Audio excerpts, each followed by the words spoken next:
My next guest, Emmy-winning talk show host Jeannie Mai Jenkins, knows this all too well, and she is shining a light on the growing epidemic in her powerful new documentary called Surviving Sex Trafficking. Jeannie joins us now. Thank you so much. This is your second documentary on sex trafficking. You executive produce it. The film 2017, Stopping Traffic. From then to now, what is the mission? The mission is to continue the awareness. Like, as I'm listening to your show, which I have to compliment you on doing an entire episode. I've only come to these to do a segment. You're doing an entire episode and covering the gamut of it. And this is why it's so important. When I started my work within trafficking, it was maybe about 10 years ago. It was about the third largest form of dark crime at the time. It's #1 now of the greatest enterprise in America, which is the commodity of human beings. Yeah. And that's why it's so important for you to talk about, because trafficking is something people still don't understand. They don't understand that it happens right here in your neighborhood, at your schools, at your post office, at the airport. They also don't understand that it could be your children. And they don't understand what to do when it happens. And so covering this entire and the entirety of it makes you more compassionate as a human being to understand that laws aren't changing quick enough to stop trafficking, clearly. So we have to be the ones on the street to see it and be able to hold each other as a community to stop it when we see it. You say that, and you make a great point, that we have to be the people there doing the trench work and talking about what we see. Your husband, Jeezy, is an executive producer on this as well. His music focused so much on coming up from the streets in a different way. Was he surprised in talking with you about some of the things that y'all discovered? Because he talks about real life.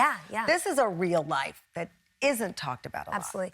Yeah, Jeezy and I, we really find it important to influence each other on a lot of the culture that we don't know about. So I'm so thankful to have a husband that's really eager and curious to understand more of trafficking, understand the circles that trafficking can take place, and to understand how he, as a man, especially a man in a voice of hip-hop, can be someone who encourages women to be empowered to protect themselves and to protect one another. Yeah, you know, I know you're a new mom as well. Baby Monaco's how old now? Monaco is 4 months old. 4 months old. So young. When you're doing a show like this, and now that you're a mom of a little girl, I'm sure just how you go home with a heavy heart, but I'm also sure you go home with, I'm gonna do something. We've gotta change this. Absolutely.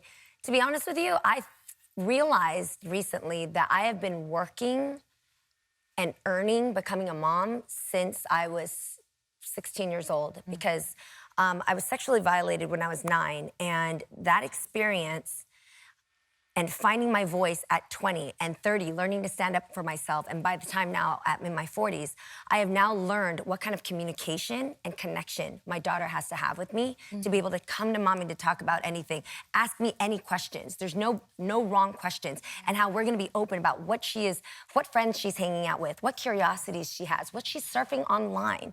And that's really the goal when it comes down to trafficking. What you really need to understand is it happens in the home.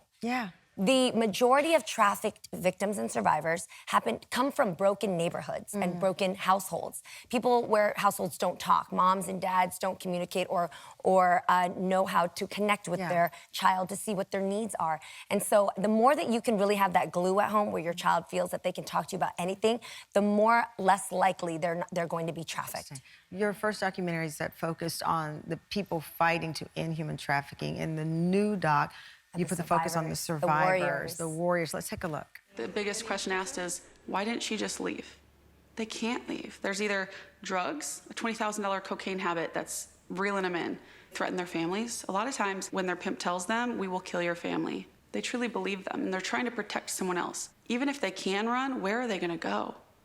They've already lost their self-value of thinking I can do this on my own. They're ashamed of it. They don't wanna ask for help because they believe that they're gonna be the scarlet letter, the throwaways. And unfortunately, in today's society, they are. That was Rachel Fisher, one of the courageous survivors featured in the documentary. When you hear these stories, you know, they say, but for the grace of God, there go I. You know, people find themselves in situations and then they find shame and they can't get out of them. Yeah, you have to think about it. When it comes to trafficking, the #1 that are most preyed on are women and children. And when you have been violated through your mind and your body, the same way most people, if something traumatic happens, you avoid that area. Yeah. You know, if you had an accident somewhere or maybe a breakup, you don't go there to remind yourself of the bad memories. The crime scene is your body and your mind. Your eyes don't even feel like they see right anymore because you've been tricked. You've been completely manipulated. So that is why it is so important to watch this film, because you'll learn how to connect with survivors and understand why it's so important to be compassionate as a community to help one another feel confident and feel loved.